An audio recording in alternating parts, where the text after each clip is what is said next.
Okay, thank you very much for joining us today. My name is Joshua Matanzima. I am the host at the Knowledge Hub Africa, and we are joined with Professor KIRK, who is our co-host. Knowledge Hub Africa is a platform for knowledge sharing among scholars, policymakers, and government agencies and civil society groups from all over the world working on key challenges that Africans are facing today. Knowledge Hub Africa engages in conversations, discussions, and debates in key areas such as the social, economic, and political dynamics of climate change, natural resource extraction, gender dynamics, political economies and ecologies, development-induced displacements and resettlements as they relate to Africa. So today our co-host, Professor KIRK, is in conversation with Dr. David B. Halmo. Dr. David B. Halmo is an independent researcher and former publications review editor for the International Network on Displacement and Resettlement, INDR. He has a PhD in anthropology from the University of Arizona. He has worked in collaboration with more than 50 American Indian tribes and organizations on numerous social and cultural heritage impact assessment projects. He previously held positions at the National Park Service, Washington, D.C., the Institute of Social Research at the University of Michigan, and the Bureau of Applied Research in Anthropology in the School of Anthropology at the University of Arizona. Subsequently, he served as the NAGPRA coordinator and the cultural preservation officer of the Chemel Indian tribe in California. He has taught anthropology and international studies at the University of Wisconsin, Parkside, and Loyola University, Chicago. He was appointed to the Academic Advisory Committee of the National Research Center on Resettlement, Ohio University, Nanjing, China in 2019. And most recently, he was consultant to the UN Special Rapporteur on the right to adequate housing. So, KIRK and David, the floor is yours. Well, thank you very much, Joshua, for providing that introduction. And David, it is a privilege to be interviewing you today, a morning for you, afternoon for me, and I think evening for Joshua. So thank you so much. What we want to do is to primarily discuss thoughts which arise from your book and other things you've written regarding the book on resettling displaced communities, and particularly the notion of resettlement with development.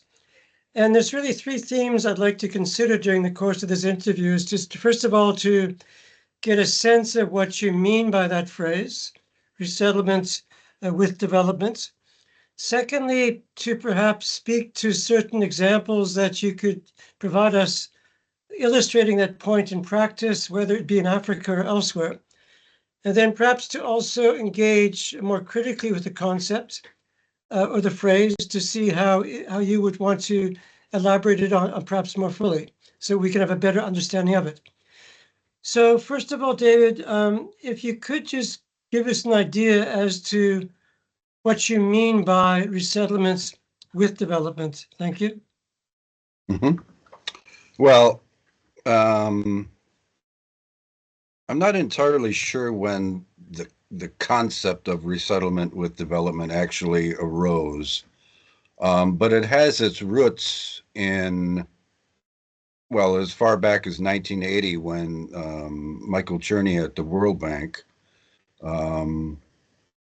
was just astounded by the horrible record of resettlement projects that the bank was funding, and so he decided to go through and examine the resettlement portfolios, and looked at all projects that involved resettlement, and then, of course, with the help of some other anthropologists and sociologists, developed what became the first multilateral development finance institution policy I think it was known as OMS 3.33 or something like that, social issues involved in involuntary resettlement. And in the preamble to that operational manual statement, um, he wrote that resettlement should be planned, designed, implemented as a development project. So that the idea was that prior to this operational manual statement, I mean, essentially, governments were resettling people and just moving them and plopping them down somewhere, and then, thank you very much, you're on your own. Chernia argued that if you were going to resettle people, you had to fund not only their reestablishment in terms of housing, land, livelihoods, recreating livelihoods, but there also had to be some uh, development support so that they'd not only be able to perhaps reestablish themselves or restore their previous standards of living, but improve them. And so this notion of resettling people, but having adequate project financing and participation of the people involved had to include, excuse me, this notion that after you resettle people, they should have the ability to improve, and for reasons that you may want me to get into, or at least restore to previous levels their living standards, livelihoods, modes of existence. So beyond compensation, that is to say. In other words, you resettle people and you build them new houses. In failed projects, most of the new houses were not culturally appropriate for the people who actually lived in houses in their older communities. And in the book, we cite examples of Akasombo where various rooms, houses are designed so that people can traditionally have a number of guests over, because social interaction between neighbors was very customary. And there were special rooms for women when they were during their menstrual phase, and the resettlement houses were nothing like that. And compensation, obviously, compensation was traditionally based on simple market value, not replacement cost. And so people were just, handed over cash or, cash in kind or in kind compensation and told, we've done our part, you're resettled, here's your new house, here's your compensation, good luck. Resettlement with development goes beyond simply providing people with replacement houses and cash compensation for assets lost. And in the book, we traced the sort of the development of that from OMS 2.3 or whatever that operational manual statement was, all the way up into the most recent conversion of safeguard standard policies into what every bank now has is this environmental and social framework with attached performance standards, one of which it tends to be number 5, but it has to do with involuntary land acquisition and involuntary resettlement and the like. And then, as I said, I don't know exactly when this notion of resettlement with development became a concept in and of itself. But in the book, we define resettlement with development as, respect for the dignity, innovative capacities, human rights of displaced people. We argue to go beyond the notion of consultation to collaboration and participation through all phases of the project cycle. benefit sharing when projects generate sufficient revenue that the displaced people or the resettled people with priority should have access to some share of that revenue. So, for example, when a dam generates electricity, the resettled people get a share of that electricity revenue. Mining, from the revenue generated by what's ever being mined, they get a share of the revenue from projects such as those. I don't know if that's sufficient, but the notion is that if you're going to resettle people, you also have to engage in community development in order to, because most of these people are poor, very poor. And, what you don't want to do is restore them to the state of poverty that they were in before they were resettled. So the notion is that if you're going to resettle people, there has to be a commitment to community development, improving their standards of living, when it's appropriate, sharing in the benefits of project revenues. And then that's achieved by putting a priority on their collaborative participation in every phase of the project cycle. So they're involved from the planning, design, implementation, monitoring, supervision. They have a say in sort of the level playing field, because most of these, obviously, resettlement takes place in a in a context of very high power inequality, where government officials and bank officials presumably think they're more educated and know more about stuff than local people who've lived in the area for generations, if not centuries. So the short of it is that if you're going to resettle people, you have to be committed to community development to improve their livelihoods and standards of living. Sure. Okay, no, that's great, David. Thanks very much.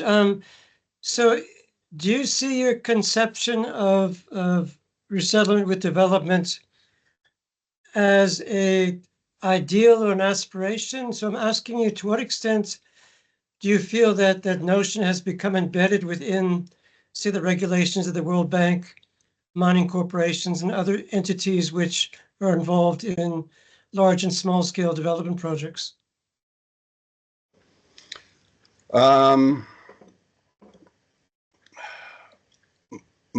Let me say that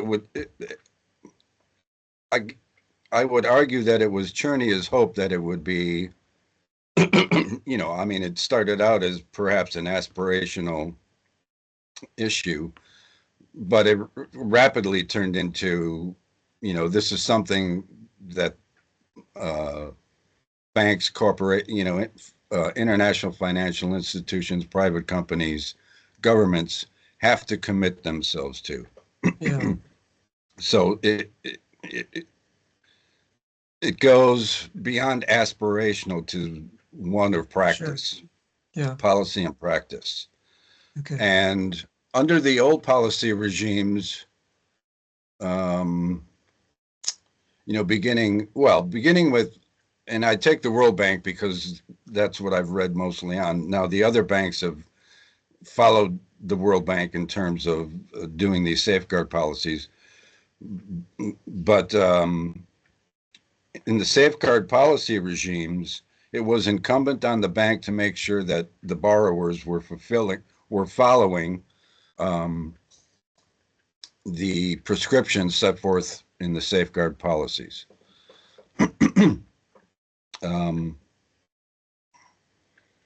And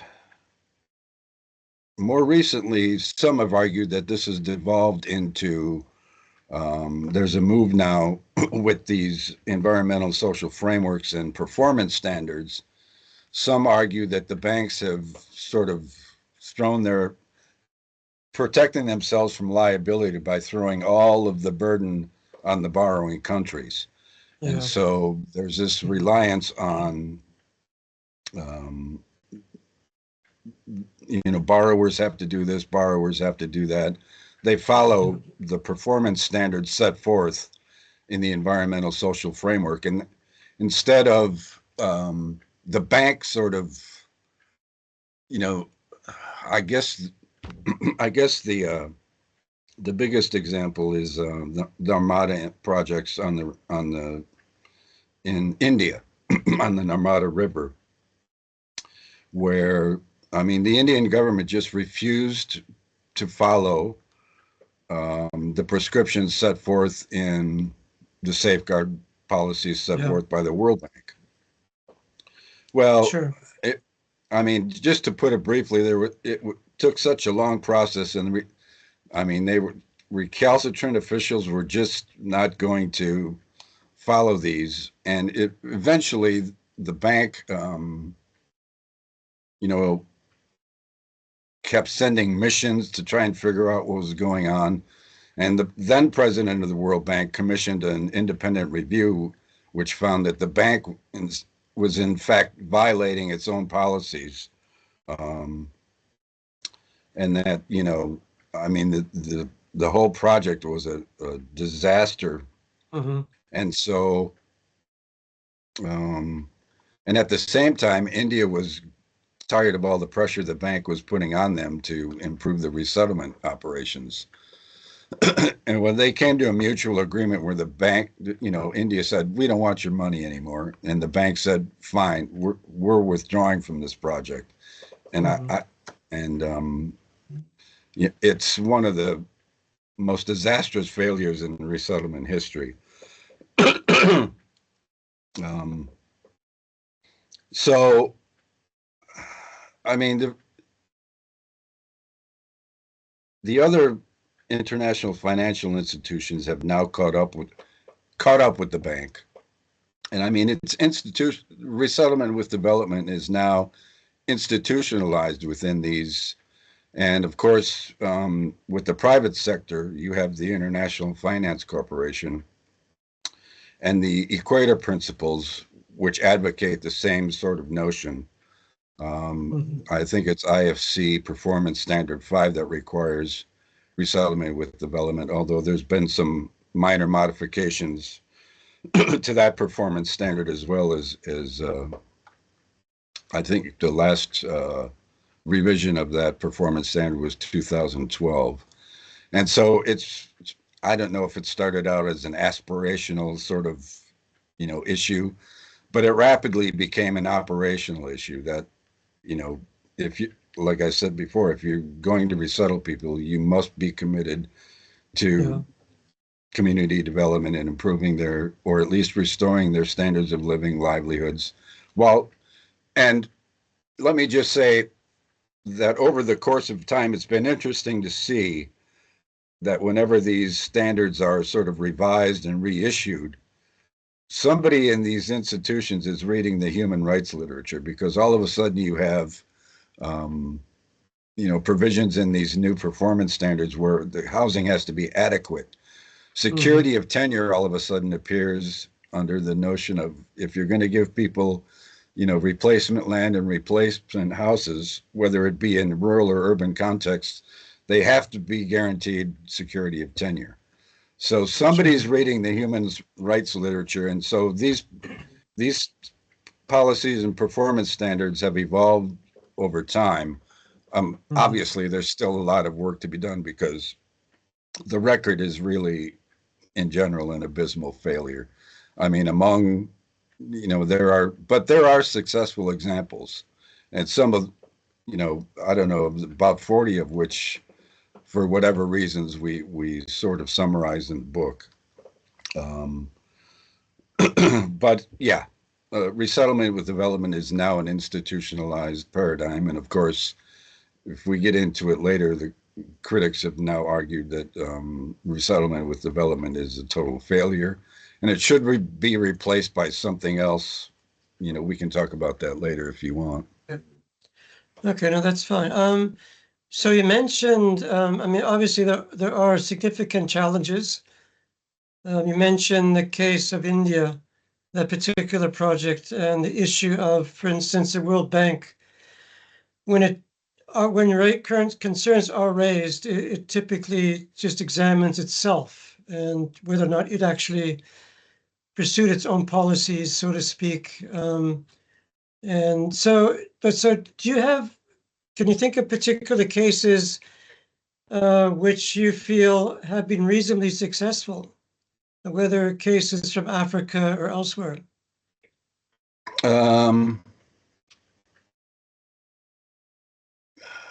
There's a particular case in Latin America known as the Arenal hydroelectric project, which we summarize in the book, I believe, where I believe the resettlement operations took account of, and this was the one of the points that resulted in sort of the excuse me, the success of that resettlement operation. They were going to resettle ranching towns, and so the ranch, in Latin America, there's a tendency for the elites to sort of remove themselves and resettle themselves when they are threatened with resettlement by a government or an international project, because they don't want to be seen as bowing to some other authority. So they have the resources to resettle themselves and reestablish themselves. But as it's described in the book, the ranchers were given adequate replacement land, adequate compensation, but the resettlement operation also took account of the employees of the ranchers, Okay. who came in from other places. They may have lived in the same community, or they come in from somewhere else to work on the ranches. But the employees of the ranchers were given land and compensation as well, because obviously they were economically displaced as a result of the hydroelectric project. In terms of Africa, I think the Ahafo gold mine is a project that is generally cited as somewhat successful. I think it has mixed results, if I'm not mistaken. But I know in Africa, and I know this from just recently, that the forced violent evictions of particularly Maasai pastoralists in Kenya and Tanzania have just ramped up incredibly, to the point that actually the World Bank has stopped funding Tanzania totally because of allegations of sexual abuse by government forces in the eviction of these pastoralists from their homelands, presumably for conservation purposes. They've also stopped funding Uganda, I believe, for the same kinds of allegations of sexual abuse of authorities, government authorities, state authorities, in various evictions that have taken place in that country. So the key point here that I'd like to impart is that banks do have leverage when it comes to these kinds of issues. Now, you mentioned, the banks investigate themselves. That's generally true. The bank has, I would call, a quasi-independent inspection panel, where if somebody makes a claim, this is set up as the bank's grievance mechanism for projects. When people feel that a project has done harm to them, they can file a claim with the inspection panel. Yeah. The inspection panel then either can recommend an inspection, that is to say, to send a mission down to explore the issue further.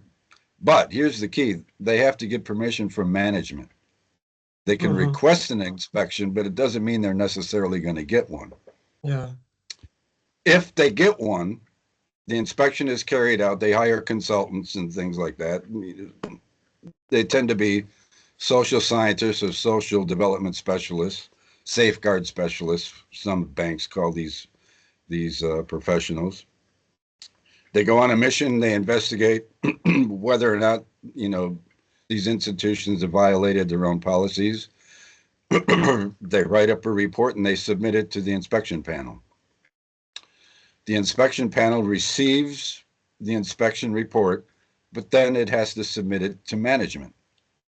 And then, of course, management has the final word on whether policies, in fact, are violated or not. They review the inspection report, say, okay, in this case, perhaps we violated the indigenous people's policy. In this case, we find that we didn't violate the involuntary resettlement policy. So while they're sort of touted as independent mechanisms, they're not really independent because they report to the management of the institution. Sure. And I lost my point. I forgot what I was going to say.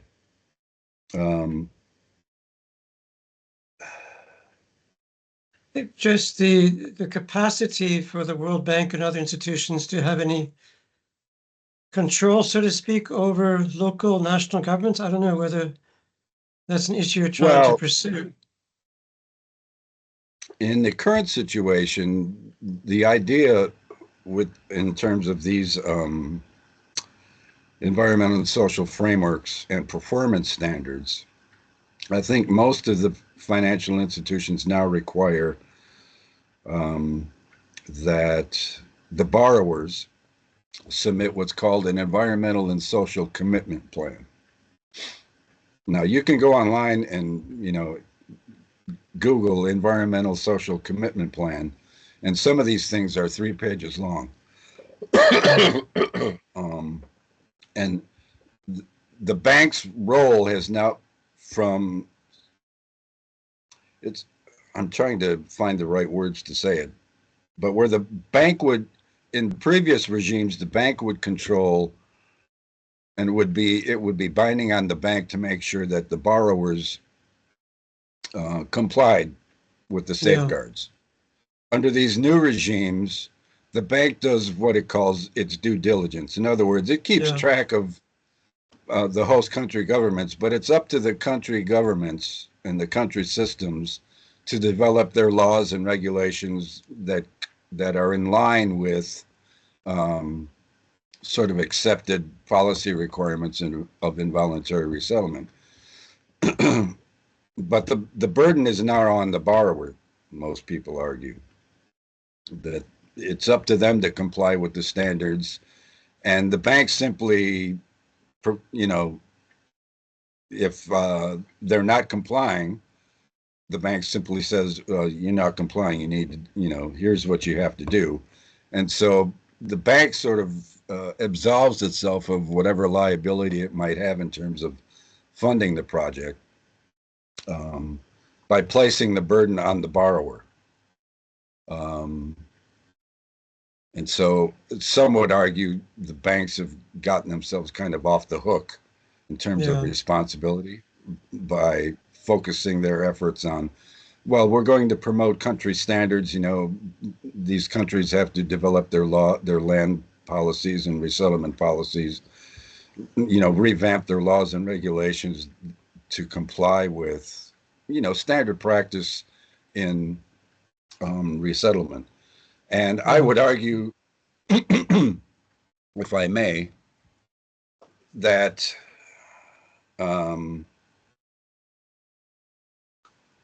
some of the main reasons for resettlement projects failure, it has nothing to do with resettlement with development. Critics of the resettlement with development sort of concept say that resettlement with development is a failure. The concept is, the notion is failed from the outset. Well, I would argue that it's corruption, nepotism,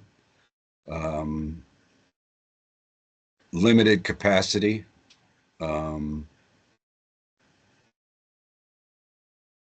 people not committed, institutionalized racism, denigration of poor people by those in power. It has nothing to do with whether resettlement with development is a good idea or a bad idea. It's with the people who implement the project on the ground. And so, you had Friedrich gave a presentation a while back on this wonderful project in Ghana that was a climate change project, where one local official says, "No, I want to develop a protocol list so I can get my cousin can get a new house, even though he wasn't in the displaced community. Yeah. So my cousin can get a new house." And one person can ruin an entire resettlement project. One official. That's all it takes. And so,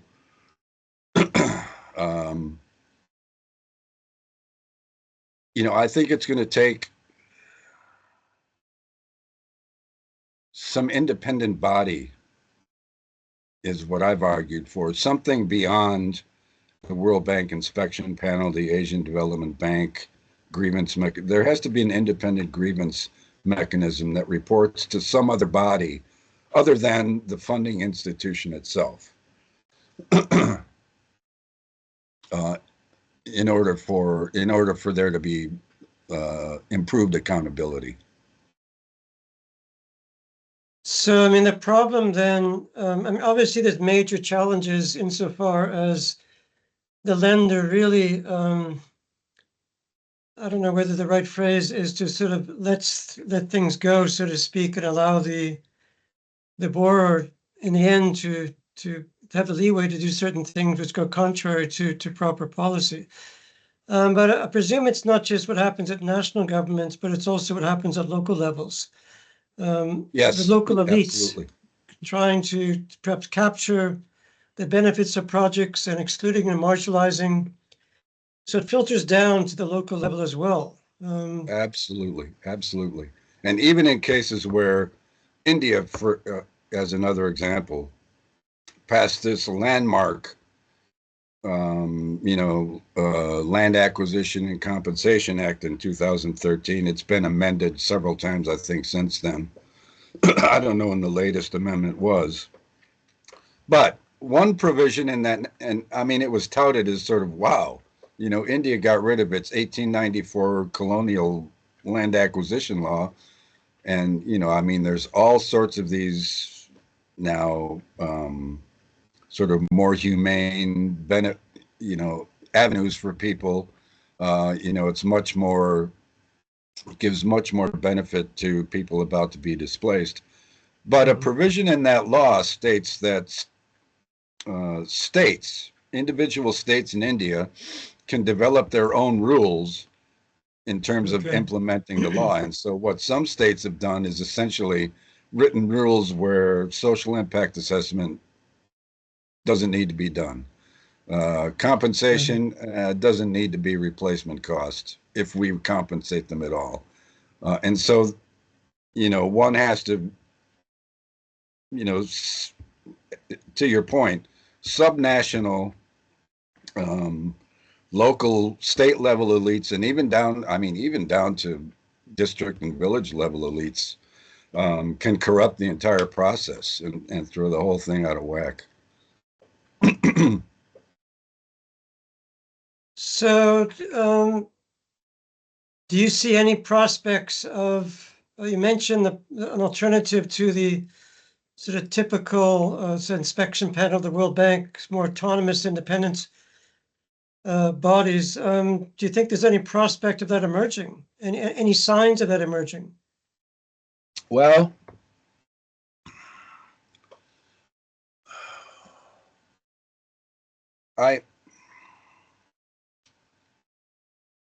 I've recommended, well, I didn't recommend, I had this idea that, given the state of grievance and accountability mechanisms globally in terms of all of these IFIs and the private sector, that the UN might establish, as you may know, the UN Special Rapporteur for the Right to Adequate Housing is developing human rights-based guidelines for resettlement.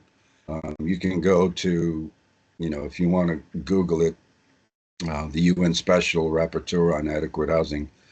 He's in the process of developing principles and guidelines for human rights-based resettlement. And I had the notion that,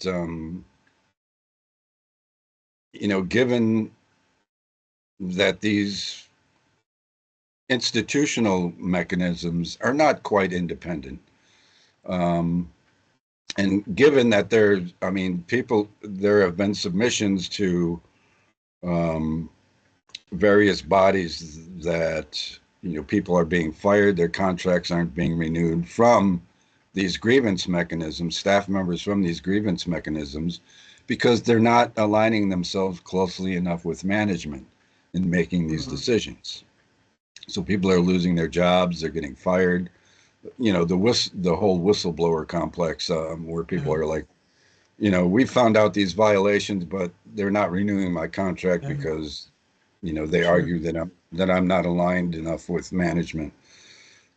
So given all of that, I had this idea that, maybe the UN could develop if they're going to develop principles and guidelines for human rights-based resettlement, which is good. But they're voluntary. That's the problem with guidelines, is that they're not binding on anybody. So, the guiding principles on internal displacement, yeah, they're great, but nobody has to follow them if they don't want to.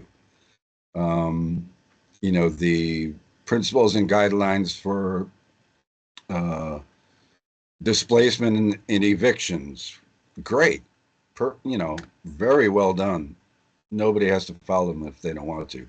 So the notion is that if you're going to develop these, if the UN, wants to develop these principles and guidelines, which is great. They do great work, but you have to have a mechanism to enforce principles and guidelines if they're going to be of any value. Sure. And so I suggested that they might consider, I suggested that there had to be some kind of independent mechanism, apart from all of these IFIs and other institutions and maybe this mechanism, I don't know, I think I called it the global accountability mechanism or the global grievance mechanism or something like that. But then instead of and they would be independent of all of these, their staffs would not have any prior experience with the IFIs or things like that. And they would report to the UN Human Rights Council. Some people in the UN who I was working for the UN were excited about that notion, but then they sort of said that, well, the UN would have to establish a new special mandate. All of these special rapporteurs for right to adequate housing, extreme poverty, climate change, they all have the UN funds their mandates. And the UN would have to establish another mandate which would enforce, if they wanted to enforce these forthcoming principles and guidelines on human rights-based resettlement, they would have to establish a new mandate to do that. Now, whether there's the political will, the resources, the staffing and whatnot to fund another mandate is a question that has yet to be answered. But sure. The idea is there, given that these mechanisms aren't really independent. They can't be, because they report to management. They're part and parcel of the institution, even though they're touted as being independent or quasi-independent or whatever. We'll see. Yeah. Okay. Well, let's end off with the more analytical question about the phrase resettlements with developments. I'm not too sure whether it's a phrase your sort of key sort of phrase in which you hang your arguments on, but obviously, it can be, I presume it's open to misinterpretation, different understandings. I'm sure it's not a pro-resettlement approach. I presume it's the argument about given that resettlement does take place, when it does take place, certain mechanisms must be put in place to enhance and maximize the possibilities of some sort of socioeconomic development, some sort of sustainability for those communities which have been resettled. So, I mean, what criticisms have you heard of that phrase? I mean, I've seen arguments, for instance, that there are certain things which communities lose when they're displaced, which they can never recover. And I'm thinking primarily of, say, cultural heritage or cultural sites, burial sites, shrines, etc. So I'm just wondering, what criticisms do you think have you heard, which you think have some sort of analytical value when thinking about resettlements with developers? Yeah, I mean,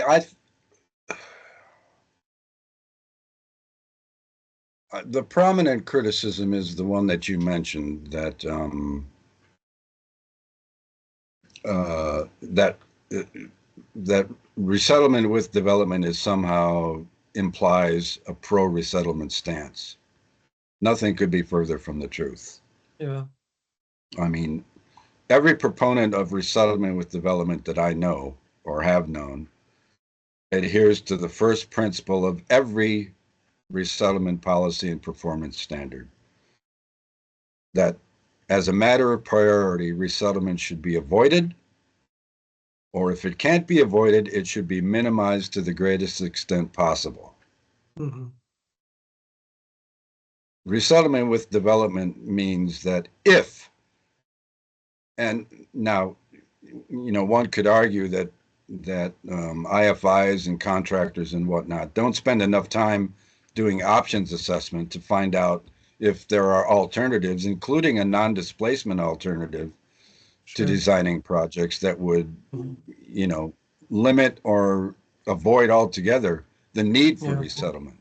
I mean, that's right from the outset, that's something that I think is given short shrift on the part of project designers and planners and their contractors and engineers and whatnot.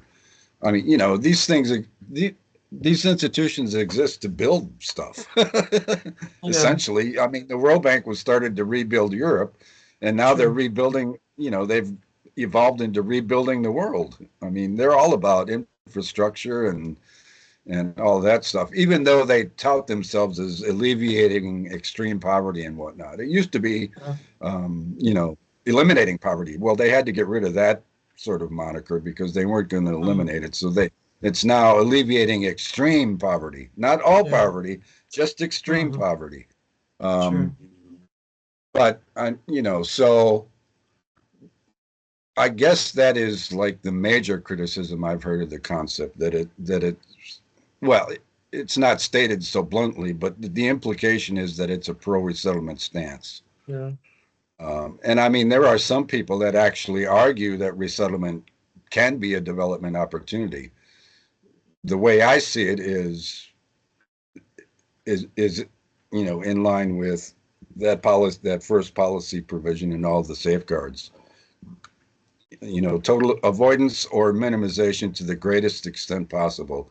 And only if you have to resettle people, if there's no other alternative, if all the studies and assessments that you've done point to the fact that people have to be resettled, then you have to commit yourself to community development after resettlement, including adequate funding, transitional support, post-resettlement support,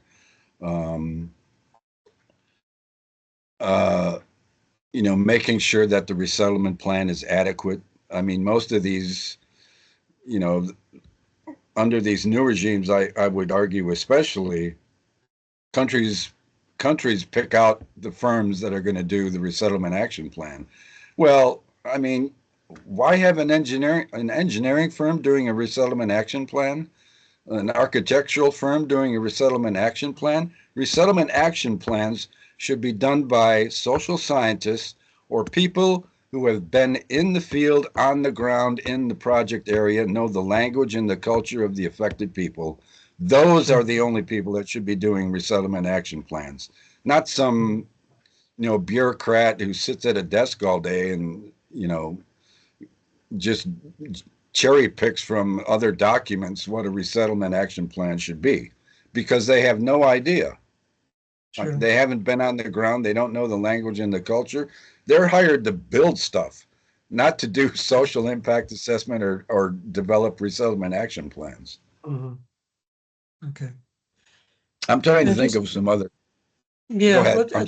well, just thinking of now with climate change and the displacements, which in many cases, presumably, there is no option other than displacements, at least in the short term, unless we somehow get a handle over the climate crisis that people are going to be displaced invariably now, Yeah, and there doesn't seem to be I any would option. argue. Yeah, and I mean, this has sort of been anticipated, at least.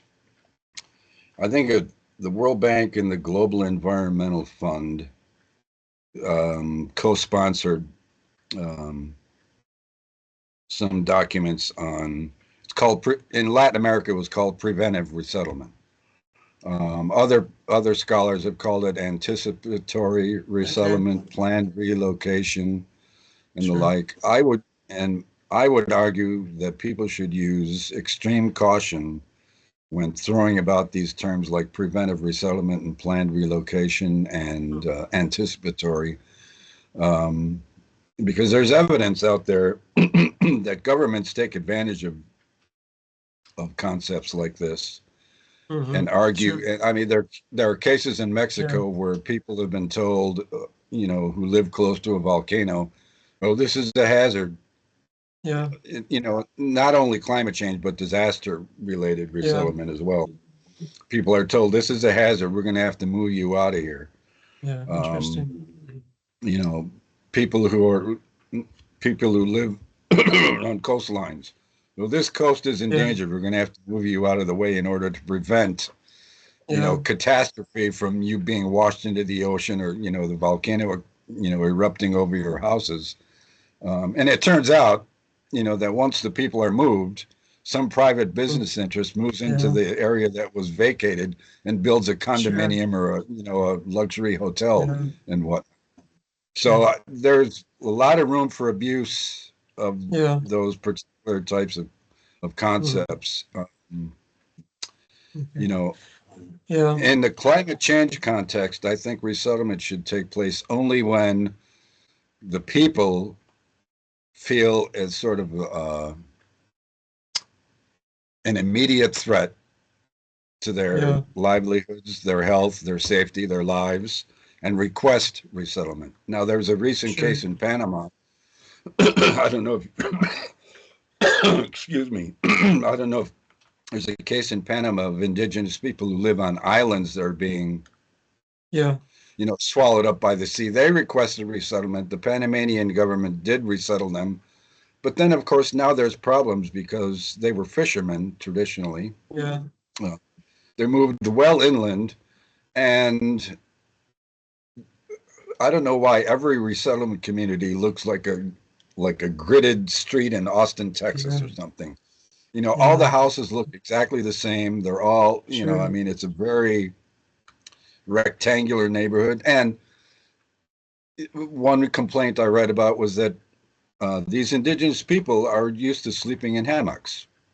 So in their old houses, they would tie the hammocks to opposing posts. Well, the resettlement houses don't have the posts where people can tie up their hammocks. Yeah. Um, you know, these kinds of simple things are knowable if a social scientist with knowledge of the indigenous people, Yeah. their traditions, customs, had some role in it. Now, I suppose the Panamanian government should be given some credit because those people were, I mean, that island is going to be if it's not underwater already, it's going to be very soon. And they were in a hazardous situation. Yeah. Mhm. But then there are questions about how adequately the resettlement. I don't know anything about their compensation, um, and things like, is the housing adequate? Is it? I mean, it's not just adequate in terms of, yeah, there's a roof over our heads, four walls, and we're protected from the elements. Is it culturally appropriate housing? Yeah. In Guatemala, the Guatemalan government did the same thing. Some architect came in, designed houses that looked like these houses in Panama. And the Mayan Indians who were displaced said, this is ridiculous. They tore down the houses that were built by the architect, and they built their traditional houses as they have been for centuries right next door Mhm. to, Okay. to the foundation. I mean, these things are not rocket science, but they do No, take, I would argue they do take social scientists who have long-term experience on the ground in the language and culture of the affected people, not some nebulous social development specialist who may or may not be a social scientist, um, who has no, or engineer or architect who has no experience in social investigation. no, that's fascinating. Thank you, David. Look, it's been a wide-ranging discussion, which we've really appreciated. I don't know whether there's any last point or points you'd like to make before we close. I think I've made the point. I would just, um, I guess I would close out by saying that there's been recently this new approach forwarded by a group of resettlement specialists called the Fair and Equitable Land Access approach. Mhm. They're a set of the critics of the resettlement with development approach. I've read through the Dublin Declaration, and I mean, I would argue that they are resettlement with development and the fair and equitable land access approach are more congruent than even they realize. Good. The resettlement with development approach that I and my co-authors set out in our book is consistent with each of their 6 principles and the vast majority of their recommendations in terms of council, respect for human rights, Mhm. addressing power imbalances, close collaboration and participation of the affected people, adequate funding pre-post resettlement. Um, go through the list, and I would argue that the way we conceptualize resettlement with development in our book is uh, essentially identical. I mean, there's some minor differences. They're more explicit about certain things. For example, in terms of human rights, our approach in the book was we took human rights for granted. I mean, it goes without saying that people have human rights. So, I mean, we mention it several times in the book, but we don't sort of, people have to pay attention to human rights. Well, yeah, we recognize that people have human rights, and when you respect them and the dignity of people, there's a potential for outcomes in resettlement to be improved. Um, and so I would just, as a concluding point, I would say that, again, resettlement with development, millions of words have probably been written about it. Millions of words are being written in criticism of it. There's this new approach, presumably a new approach, but if it's not if the people who are designing, implementing, and carrying out resettlement are not adequately competent to do it, paper doesn't mean anything. It's the implementation that counts. And until you address, to your point earlier, even down to local officials, to um, to the extent that in-country officials lack professionalism and integrity, in terms of dealing with poor people and ensuring that their resettlement is accompanied by community development, adequate compensation, fair participation, negotiated deals and contracts.